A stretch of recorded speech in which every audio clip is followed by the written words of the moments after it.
नमस्कार, धर्म ज्ञान के दर्शकों का स्वागत है। मैं हूं आपके साथ कविता राणा। रूस और यूक्रेन के बीच छिड़ी जंग किसी भी वक्त देखिए तीसरे विश्व युद्ध की शक्ल ले सकती है, क्योंकि बढ़ते तनाव के बीच यूक्रेन से एक के बाद एक तबाही की तस्वीरें सामने आ रही हैं।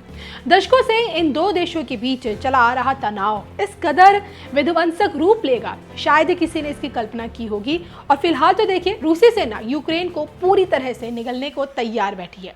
एक तरफ यूक्रेन की सीमा में घुसी रूस की सेना लगातार हवाई हमले कर रही है, मिसाइलें दाग रही है और टैंक से ताबड़तोड़ बमबारी कर रही है।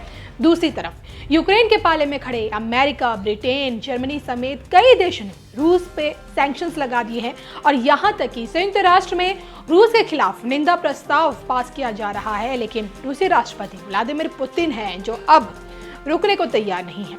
तो रूस की तरफ से ताजा हमले में यूक्रेन के शहर मारियुपोल पर रूसी टैंकों ने ताबड़तोड़ बम बरसाए और इस वक्त अपने से 3 गुना शक्तिशाली रूस से यूक्रेन की सेना अकेले लड़ रही है और फिर भी यूक्रेनी फौज पर रूसी सेना भारी पड़ती हुई नजर आ रही है। तो दो देशों के बीच छिड़े युद्ध में देखिए पूरी दुनिया दो धड़ों में बढ़ चुकी है।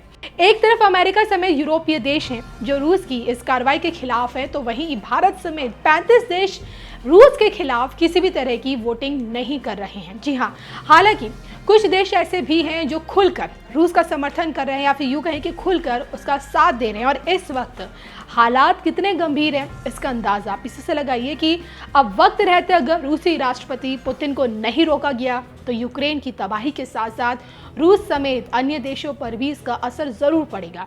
ऐसे में सवाल ये उठता है कि आखिर पुतिन की कुंडली में बैठा वो कौन सा ग्रह है जो इस युद्ध को करवा रहा है। और इसको लेकर देश भर के ज्योतिषाचार्य रूसी राष्ट्रपति की कुंडली का विश्लेषण कर रहे हैं। हमेशा से पुतिन और मोदी की कुंडली में कुछ समानताएं देखी गई हैं। अगर रूसी राष्ट्रपति पुतिन का जन्म लगन वृश्चिक है तो संयोग की बात यह है कि भारत के प्रधानमंत्री नरेंद्र मोदी जी का जन्म लगन भी वृश्चिक राशि है। पुतिन की जन्म राशि वृष है, जो कि मोदी की जन्म राशि वृश्चिक से सप्तम भाव यानी कि साझेदारी वाला स्वामी है। और इस संयोग का मतलब यह है कि दोनों देशों के राष्ट्राध्यक्षों के बीच एक अच्छा तालमेल देखने को मिलेगा। भारत और रूस के बीच हमेशा से एक गहरी मित्रता रहेगी। तो वहीं इस युद्ध की वजह से जिस तरह अंतर्राष्ट्रीय स्तर पर पुतिन की लोकप्रियता में गिरावट आई है, उनकी जमकर आलोचना हो रही है, उन्हें बुरा भला कहा जा रहा है, उसके पीछे ग्रहों के राजा सूर्य की एक मुख्य भूमिका बताई जा रही है। जी हाँ, ज्योतिष के मुताबिक इनकी राशि में अभी सूर्य चिन्ह सही जगह पर नहीं है और जिसके कारण इनका मान सम्मान समाज में प्रतिष्ठित नहीं हो पा रहा है। सूर्य मान सम्मान के स्वामी माने जाते हैं और ताकतवर ग्रह हैं, और जब ये सही दिशा में ठीक नहीं होते तो व्यक्ति को कई बुराइयां और अपमान का सामना करना पड़ता है। और जैसे कि इनके साथ भी वही हो रहा है। वहीं जाने माने ज्योतिषाचार्य सचिन मल्होत्रा ने भी पुतिन की कुंडली का विश्लेषण कर क्या क्या ज्योतिषीय भविष्यवाणियां की हैं, आइए आपको बताते हैं।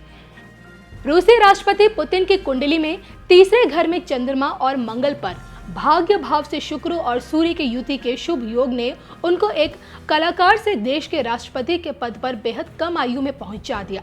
चंद्रमा की महादशा में वर्तमान में अष्टम भाव के स्वामी गुरु की अंतर्दशा यूक्रेन के राष्ट्रपति की कुंडली में अशुभ है, क्योंकि गुरु दूसरे घर में शत्रु राशि मिथुन में होकर मारक तत्व लेकर उनकी सुरक्षा को बड़ा खतरा दिखा रहा है। वृश्चिक राशि के स्वभाव अनुरूप रहस्यमय और बेहद जिद्दी पुतिन की जन्म कुंडली में भाग्य स्थान का स्वामी चंद्रमा अपनी मूल त्रिकोण राशि वृषभ में सप्तम भाव में बेहद मजबूत स्थिति में बैठा है। दशमेश यानी कि सत्ता स्थान का स्वामी सूर्य लाभ भाव में शनि के साथ विराजमान है, जो सत्ता स्थान का स्वामी ग्रह है। इस ग्रह स्थिति के कारण पुतिन पिछले 20 वर्ष से रूस की सत्ता पर काबिज है। वर्तमान में एकादश और अष्टम भाव के स्वामी बुध की महादशा में बुध की अंतर्दशा तथा चंद्रमा की प्रंतर दशा में चल रहे पुतिन यूक्रेन से युद्ध जीत तो जाएंगे, किंतु इसकी बड़ी कीमत उनको चुकानी पड़ेगी। हानि भाव में बैठे बुध की दशा में चल रहे पुतिन को अपने ही देश में तीखी आलोचना का सामना अब करना होगा। तो देखा जाए तो एक तरफ यूक्रेन है जिसके ग्रह दशाएं फिलहाल ठीक बिल्कुल नहीं चल रही, तो दूसरी तरफ रूसी राष्ट्रपति की कुंडली में बैठे सूर्य और बुध चंद्रमा की अंतर्दशा उन्हें इस युद्ध को और भी बढ़ावा देने के लिए प्रोत्साहित कर रही है। और इन दो देशों के बीच छिड़ी जंग का तनाव गहराता जा रहा है। लेकिन इस जंग का अंजाम अब क्या होगा? क्या पुतिन पीछे हटते हैं या फिर जंग की इस चिंगारी से समूचे यूक्रेन को जलाकर राख कर देना चाहते हैं? आगे क्या होने वाला है अब ये देखना बाकी है।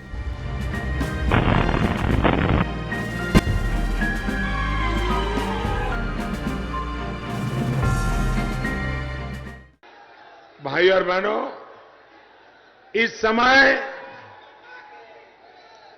हम और पूरा विश्व इस शताब्दी के बहुत नाजुक दौर में है। महामारी, अशांति, अनिश्चितता, इससे आज दुनिया के अनेक देश प्रभावित हो रहे हैं और इस कालखंड में आप ये भी देख रहे हैं कि संकट चाहे कितना ही गहरा हो, भारत के प्रयास उससे भी ज्यादा बड़े रहे हैं, उससे भी ज्यादा दृढ़ रहे हैं। कोरोना काल में हमारे लाखों भारतीय पूरी दुनिया में फंसे हुए थे। भारत ने ऑपरेशन वंदे भारत चलाकर अपने एक एक नागरिक को वापस आने में मदद की। अफगानिस्तान में हजारों भारतीय संकट में फंसे तो हमने ऑपरेशन दैवी शक्ति चलाकर अनेकों भारतीयों को वहां से सुरक्षित बाहर निकाला। अभी यूक्रेन की स्थिति सारी दुनिया देख रही है। युद्ध में फंसे अपने एक एक नागरिक को,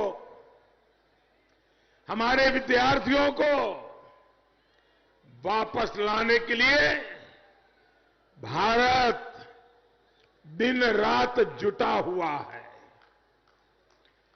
ऑपरेशन गंगा चलाकर हम हजारों बच्चों को यूक्रेन से सुरक्षित ला चुके हैं। जो अब भी वहां है, उन्हें लाने के लिए लगातार भारत के हवाई जहाज वहां से उड़ान भर रहे हैं। और मेरे प्यारे साथियों, जिस अभियान के साथ मां गंगा का नाम जुड़ा है, मुझे विश्वास है वो अभियान सफल होके ही रहेगा।